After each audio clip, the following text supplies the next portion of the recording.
think the internet age is very much like the music industry in the 1970s, where in the early 70s making an album was a bit of a mystery, and there was the great beasts of the music industry like Led Zeppelin and Yes and so on, and you had to spend 3 months in the studio making this massively expensive album, and no kid had any access to that, would be able to do it. And then suddenly the means came along to make a record, or to have a band and create music in your garage through the whole punk movement, and suddenly the whole mystery of making a record was blown wide open. And I think that's what we've seen with the internet.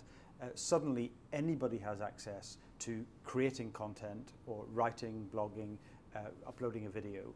And if the material is good, I mean, and I perfectly accept that a lot of the material is dross and is of little value, but the good material can rise to the top. And I think that really is similar to the advent of the printing press, where before the printing press only the monks with their illuminated scripts could write books, and then suddenly anyone could, or not anyone, but a much broader range of people could publish and print a book. And we've seen a very similar thing with the internet revolution, where a huge number of people now have access to the means of publishing a document or a video or a blog.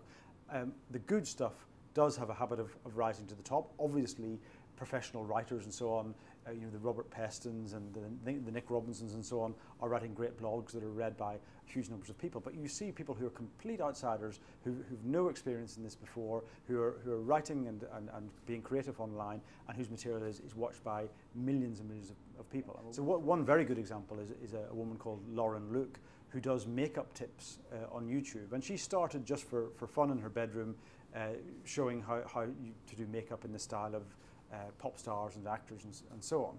And these became incredibly popular. And she's now got her own makeup line, and she's got a column in the Guardian newspaper every week. And the thought that a single mum from the northeast of England could have got a column in the Guardian 10 years ago is almost unheard of. So it has been a huge democratizing force.